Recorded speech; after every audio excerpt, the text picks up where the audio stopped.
So guys, video में आगे बढ़ने से पहले सबसे पहले आप लोग ये देख लीजिए कि आखिर बैंक ऑफ बड़ौदा का पुराने आईडी से, पुराने बायोमेट्रिक मशीन से एईपीएस कैश विड्रॉल कैसे हो रहा है। सबसे पहले आप लोग को यहाँ पर बैलेंस इंक्वायरी करके दिखाऊंगा, इसके बाद कैश विड्रॉल करके दिखाऊंगा और कैसे ये कैश विड्रॉल हो रहा है, आप लोगों को क्या तरीका अपनाना है इसके बारे में भी बताऊंगा।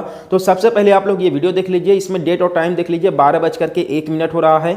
डेट की बात करें तो 9 फरवरी 2024 है, मैं आप लोगों को यहाँ पर गूगल पर दिखा रहा हूँ। इसके बाद सिंपली चलिए मैं आप लोगों को यहाँ पर बेसिकली जिस स्पाइस मनी आईडी का मैं यहाँ पर यूज कर रहा हूँ, ये पुराना आईडी है, बिल्कुल नया आईडी नहीं है। और साथ में करीब ये जो मेरा बायोमेट्रिक मशीन है, ये भी पुराना बायोमेट्रिक मशीन है कि आप लोगों को टेप ओप लगा हुआ पूरा दिख रहा होगा। ठीक है, तो चलिए यहाँ पर बैंक ऑफ बड़ौदा को सेलेक्ट कर लेते हैं। ठीक है, सबसे पहले आप लोग के सामने यहाँ पर बैलेंस इंक्वायरी करके दिखाऊंगा, इसके बाद कैश विड्रॉल करके दिखाने वाला हूँ। ठीक है, तो बेसिकली जैसा कि मैंने आप लोगों को 2 दिन पहले वीडियो में बताया था कि बैंक ऑफ बड़ौदा के एईपीएस की तरफ से नया अपडेट आ रहा है और आने वाले समय में भी बैंक ऑफ बड़ौदा का एईपीएस जल्दी स्टार्ट हो जाए सभी सीएसपी संचालकों के लिए। और यहाँ पर मैं जिस आईडी का यूज कर रहा हूँ, ये एकदम से पुराना आईडी है, 3-4 साल का आईडी है। ठीक है, ये भी नहीं है कि नया जो है कि आईडी है। ठीक है, आप इसमें ट्रांजेक्शन भी देख सकते हैं। तो चलिए यहाँ पर बैलेंस इंक्वायरी कर रहे हैं, यहाँ पर कस्टमर का फिंगर लगवा देते हैं।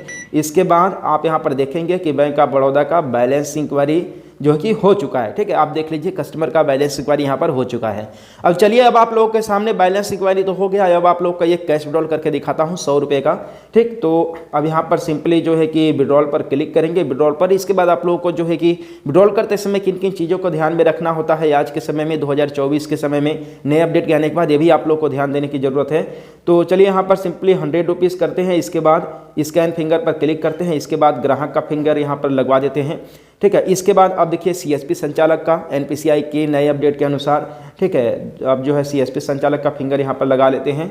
इसके बाद आप देखेंगे कि यहाँ पर 100 रुपये का जो ट्रांजैक्शन है कैश विड्रॉल का, वो सक्सेस हो चुका है। ठीक है, आप यहाँ पर देख लीजिए, ये सक्सेस हो गया 100 रुपये का ट्रांजैक्शन।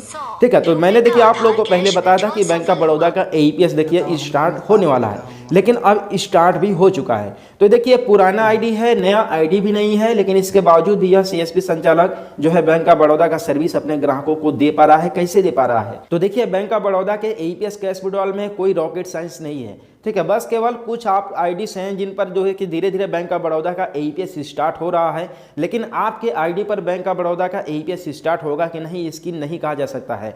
क्योंकि देखिए आखिर ये जो आईडी है, इस आईडी में हमेशा से जो है कि बड़ा अमाउंट का ट्रांजेक्शन हुआ है। ठीक है, आप इसमें देख सकते हैं कि इसके वैलेट में कितना अमाउंट था, करीबन 4 लाख के आसपास था। ठीक है, तो इस आईडी के माध्यम से हमेशा जो है कि मोटा रकम का ट्रांजेक्शन हुआ है। इसमें 10 रुपये, 20 रुपये, 30 रुपये के हिसाब से यानी डिफरेंशियल पार्ट ऑफ मनी में कोई भी ट्रांजैक्शन नहीं हुआ है। ठीक है, इसमें हमेशा 2000, 10,000, 10,000, 8,000, 7,000 इस तरीके से अमाउंट में यहाँ पर इस आईडी में विड्रॉल हुआ है। ठीक है, तो आप लोग भी देखिए, गारंटी नहीं है कि अगर आप में 10 रुपया 20 रुपया का विड्रॉल हुआ होगा तो एईपीएस चालू नहीं हुआ होगा। ठीक है, आप लोग के पास अगर कोई भी बैंक ऑफ बड़ौदा का ग्राहक आता है एक बार, ठीक है, तो आप लोग चेकआउट कर लीजिए बायोमेट्रिक मशीन लगा करके, उसका फिंगर लगा करके। ठीक है, हो सकता है कि आप में भी चालू हो गया हो, क्योंकि देखिए अभी के केस में कई सारे आईडीज हैं, कई सारे स्पाइस मनी के हैं, साथ में अभी पे नियर बाई के भी 2-3 आईडी हैं जिनमें धीरे धीरे जो है कि बैंक ऑफ बड़ौदा का एईपीएस स्टार्ट हो चुका है, लेकिन अभी सभी आईडी में एक्टिवेट नहीं हुआ है, सभी आईडी में काम नहीं कर रहा है ये। ठीक है, कुछ ही चुनिंदा जो है कि कंपनियों के आईडी हैं जिसमें बैंक ऑफ बड़ौदा का एईपीएस काम कर रहा है। और हालांकि ये जो प्रॉब्लम था पहले सस्पेक्टेड फ्रॉड का, ये इस आईडी में भी पहले आया था। इस आईडी से भी पहले बड़ौदा का पैसा नहीं निकल रहा था, पहले सस्पेक्टेड फ्रॉड आ रहा था, 30 मिनट वाला इशू आ रहा था। लेकिन अब इसमें जो है कि आईडी जो है कि एक्टिवेट हो चुका है, बैंक ऑफ बड़ौदा का पैसा निकल रहा है। अब आप लोग के सामने आप लोगों ने देखा, अगर इसमें इतना ज़्यादा ट्रांजेक्शन है तो आप लोग समझ सकते हो कि आईडी कितना पुराना होगा। ठीक है, और नया आईडी तो बिल्कुल है नहीं ये, आप लोगों को अगर ऐसा लगता होगा तो। ठीक है, तो आई होप कि आप लोगों को जरूर इस वीडियो के माध्यम से हेल्प मिला होगा। आप लोग अपने जितने भी आपके पास आईडी हैं, अगर 2 आईडी है, 3 आईडी है, 4 आईडी हैं, ठीक है, 4 कंपनी की आईडी है, तो आप सभी कंपनियों की आईडी में एक बार जरूर ट्राई कीजिएगा। और हाँ, एक चीज़ आप और आप लोग नोटिस कीजिएगा कि किसी भी ग्राहक का अगर फिंगर एक दिन अगर एक आईडी में नहीं लग रहा है तो दूसरे आईडी में ट्राई किया, तीसरे आईडी में नहीं लग रहा है तो चौथे आईडी में बिल्कुल मत ट्राई कीजिएगा। क्योंकि इसलिए ऐसा, क्योंकि देखिए किसी भी बैंक का अगर इस समय ऐसा सिस्टम आ चुका है कि ग्राहक जो है कि 3 बार से ज़्यादा फिंगर नहीं लगा सकता है एक दिन में। ठीक, इसके बाद अगर लगाता है, ठीक है, तो फिर लिमिट वगैरह वाला इशू आना स्टार्ट हो जाएगा।